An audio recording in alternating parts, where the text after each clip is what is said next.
Dans l'année Tafshin Memtet, le rabbi a parlé de ce qui se passerait si le Mashiach venait pendant les Aseret Yemei Teshuvah. Si le Mashiach vient pendant les Aseret Yemei Teshuvah, nous célébrerons Yom Kippour différemment. Oui, en l'honneur de la Chanoukat Beit Hamikdash, c'est-à-dire l'inauguration du Beit Hamikdash qui durera au moins 7 jours. Eh bien, nous célébrerons tous, nous mangerons et boirons avec de grands repas, comme un jour de fête, comme un grand Yom Tov. À l'époque du premier Beit Hamikdash, c'est exactement ce qui s'est passé. Yom Kippour est tombé pendant ces 7 jours-là de célébration lorsque le Beit Hamikdash fut terminé. Et le peuple juif ne jeûnait pas. Ils étaient occupés à célébrer la Chanoukat Habayit, l'inauguration du Beit Hamikdash, et à préparer la Avoda, le service qui devait être fait dans le Beit Hamikdash.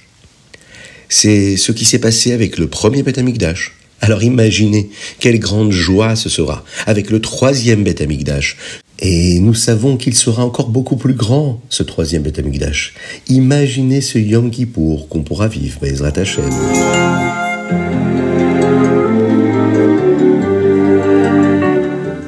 Alors aujourd'hui, nous sommes mercredi de la Parashat Ha'azinu.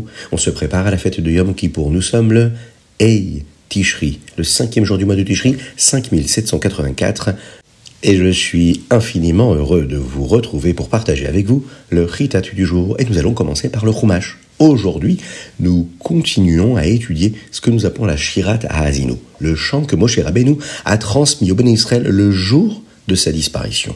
Dans ce chant, il dit au Béné Israël qu'Akadosh Baruch Hu les aime, qu'il veille sur eux. Il leur parle de la galoute qui résultera de leurs actions, mais qu'à la fin ils feront tchouva. Ils reviendront vers Akadosh Baruch Hu en Eretz Israël. Moshe utilise le ciel et la terre comme témoins, car le même ciel sous lequel se tenait Moshe ce jour-là et la même terre sur laquelle il se tenait sont toujours là aujourd'hui pour nous rappeler que ce qu'il va dire est vrai. Dans le Chumash d'aujourd'hui, Moshe Rabbeinu parle de ce qui se passera lorsque les bénis Israël entreront en Eretz Israël. Hachem leur accordera de nombreuses bénédictions là-bas. Malheureusement, ils n'utiliseront pas toujours ces bénédictions de la bonne manière. Il semblera qu'Akadosh Baruch Hu se cache des bénis Israël. Et là, ils finiront par aller en galoute, loin d'Eretz Israël et loin de toutes ces bénédictions-là. Le Maharal de Prague écrit que nous devrions réciter la Shirat Ha'azinu tout le temps. On doit la connaître par cœur. Cela nous rappelle comment utiliser les brachot qu'Akadosh Baruch Hu nous accorde de la meilleure façon. Et, grâce à cela, Akadosh Baruch Hu, Dieu, accepte notre teshuva et nous apporte la Géoula.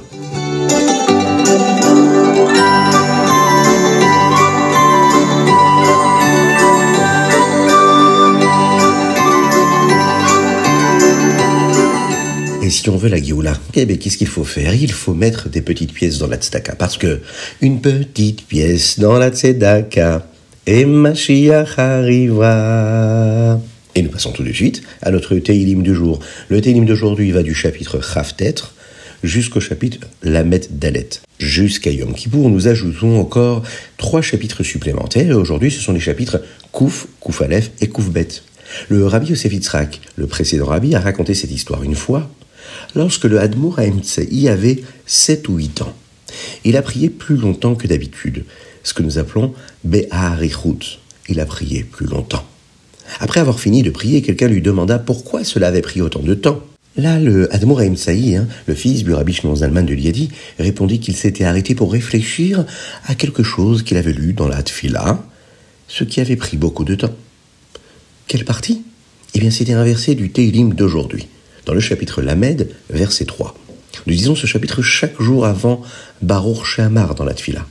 Hashem Elokai shivati eilecha vatir ba'eni. J'ai crié vers toi, Hashem, et tu m'as guéri. Le Hadmour HaEmtsaï réfléchissait au mot vatir ba'eni, et tu m'as guéri. Il pensait à la similitude avec le mot rifayon. Le mot rifayon veut dire affaiblir quelque chose. Il pensait que le verset pouvait signifier j'ai crié vers toi, Hashem, vatir ba'eni, et tu as affaibli mon Yetzer Hara. Non pas que tu m'as guéri, mais que tu as affaibli mon Yetzer Hara. Et il réfléchissait à la manière dont Hashem nous aide tous les jours à vaincre notre Yetzer Hara. très bientôt, lorsque le Mashiach viendra, Akadosh Baruch Hu va nous ôter complètement ce Yetzer Hara. Et là, nous aurons remporté la lutte contre ce mauvais penchant. D'ici là, Hachem nous aide à le rendre beaucoup plus faible tous les jours, afin que nous agissions comme il le souhaite, comme la Torah nous le demande.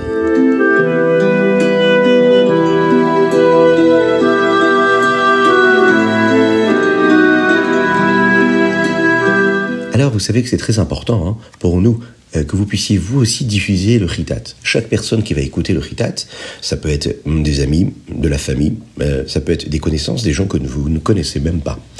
Partager le chitat, c'est diffuser la Torah, diffuser la chassidoute tous les jours. C'est pour les enfants, c'est pour les parents, c'est pour les plus grands, c'est pour tout le monde. Apprendre un petit peu de Chumash, de Tehillim, de Tanya, de Rambam, un petit sujet sur la Géoula.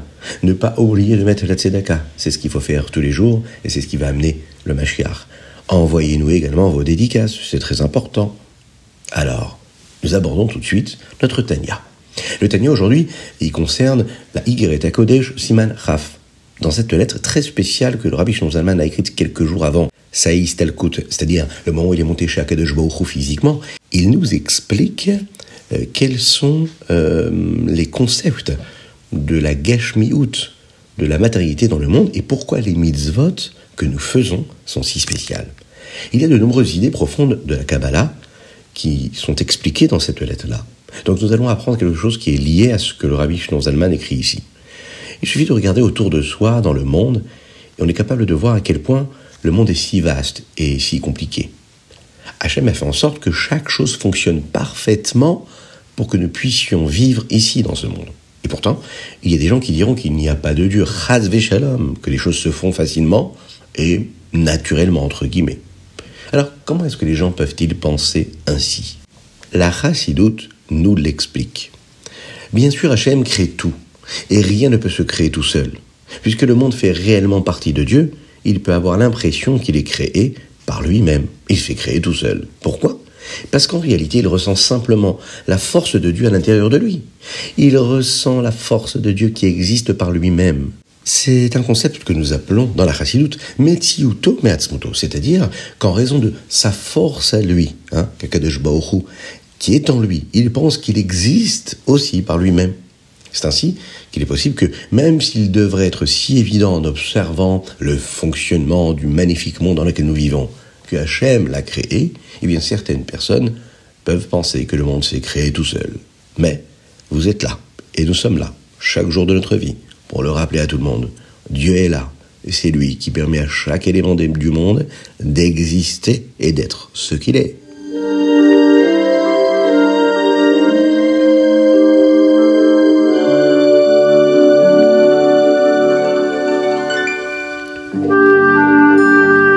Et nous passons tout de suite au Hayom Yom. Aujourd'hui, nous sommes le Hei Tishri, le 5e jour du mois de Tishri. Et nous continuons de vivre ce moment si particulier avec le Rabbi Zouché d'Anipoli. Vous connaissez le Rabbi Zouché d'Anipoli ?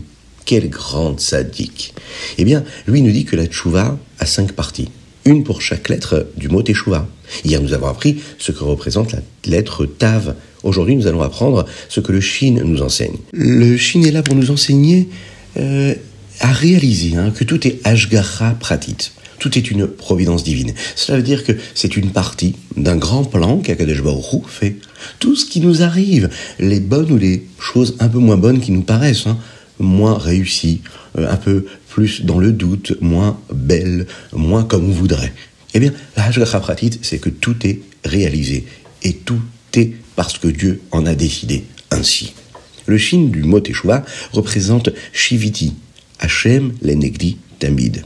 J'ai placé Havayé, Shiviti Havayé, le nom d'Hachem devant moi, Tamid, en permanence. Le nom d'Hachem Havayé montre que comment Akadosh Baruch Hu a créé le monde et tout ce qu'il contient. La création du monde entier et la vitalité qu'il reçoit d'Hachem, c'est ce que nous appelons Yesh Me'ayin, quelque chose à partir qui vient ex nihilo, ce que nous appelons à partir d'un absolu néant. Voilà. Eh bien, la tchouva de la lettre Shin provient du fait que la personne réfléchit à la manière dont Hachem crée constamment le monde, en permanence, le monde entier, avec tout ce qu'il y a dans ce monde-là. Alors, qu'est-ce que cela signifie ? Nous devrions toujours regarder autour de nous, dans le monde, et voir Dieu. Partout, tout le temps, voir Dieu. Ne pensez qu'à ça. Quelqu'un pourrait regarder autour de lui et penser que le monde se gère tout seul, en utilisant la nature. Mais nous savons mieux, surtout, si nous y pensons pendant, par exemple, la tfila. Alors Hachem se cache dans chaque partie du monde, et il fait en sorte que chaque chose soit là, à chaque seconde, même en ce moment, même aujourd'hui, le Ei Tishri 5784. Nous savons que tout est Hashgacha Pratit, tout est voulu par Dieu. Et Hachem fait en sorte que tout se passe exactement comme il le veut. Tout cela fait partie d'un grand plan que nous ne maîtrisons pas, nous, dans notre vie. Et c'est pour cette raison que nous ne comprenons pas toujours tout ce qui se passe dans notre vie. Faire du monde un endroit pour Dieu, c'est ce que nous devons faire, nous. Et c'est ce qui nous permettra de voir très bientôt, avec la Géoula, la belle, la grande, la vraie Géoula, celle qui est totale, voir comment Akadosh Baruch Hu est partout, tout le temps, grâce aux mitzvot que nous sommes en train d'accomplir dans notre quotidien. Et c'est pour ça qu'il ne faut rien lâcher, continuer encore et toujours à faire des mitzvot Be'ezrat Hashem.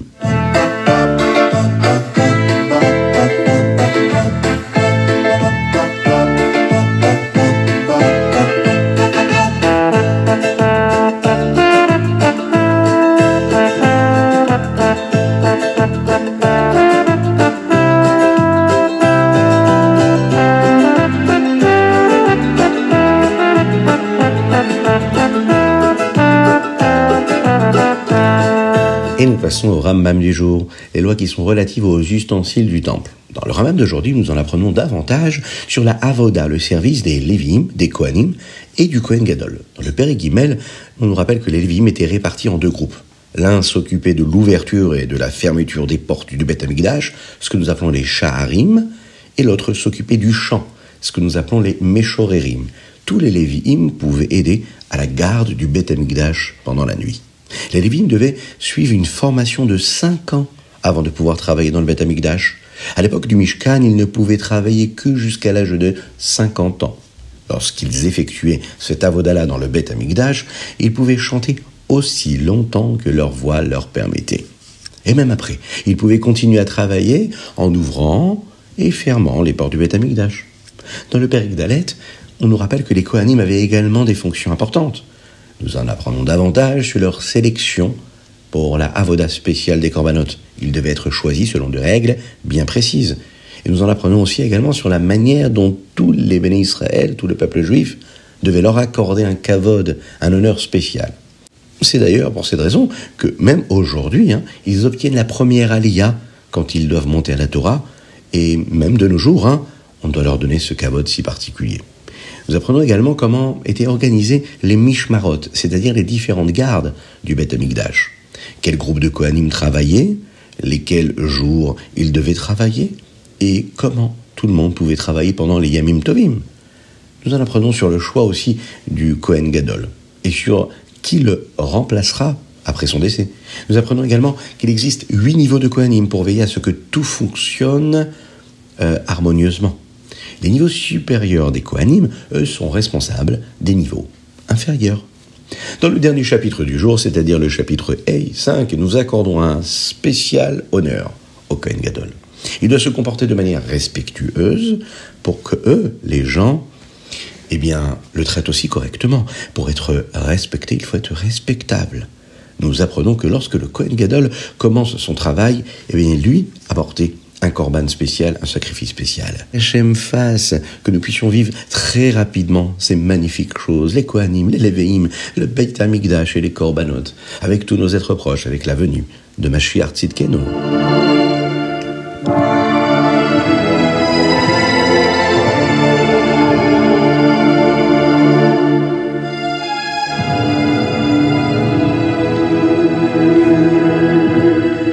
Voilà, c'était le Chitat du jour. J'espère que vous avez passé un bon moment. Envoyez-nous vos dédicaces sur chitat.fr ou sur le WhatsApp du 06 61 76 87 70. Une dédicace spéciale aujourd'hui pour et en l'honneur de tous les enfants qui nous écoutent dans une école qui s'appelle Shifté Israël, et qui nous écoute, qui écoute le Chitat du jour. Et ça, c'est extraordinaire. Si vous aussi, vous avez la possibilité de l'écouter à l'école, faites-nous en part. On pourra vous l'envoyer un petit peu plus tôt pour que vous puissiez le diffuser dans votre école ou dans votre Talmud Torah. N'hésitez pas à le faire. Aujourd'hui, nous avons étudié pour la Refoua Shelema de Avraham Nissim Ben Sultana, qu'Hachem lui accorde une Refoua Shelema rapidement, Be'ezrat Hashem. Je vous dis à très bientôt, à très très très bientôt, que Dieu vous bénisse, qu'il vous protège, qu'il vous inonde de bénédictions, de grâce, de miséricorde, de joie véritable, qu'il fasse disparaître toutes ces choses-là qui bloquent et qui empêchent la bracha d'arriver là où elle doit arriver. À très bientôt, et Mashiach, now.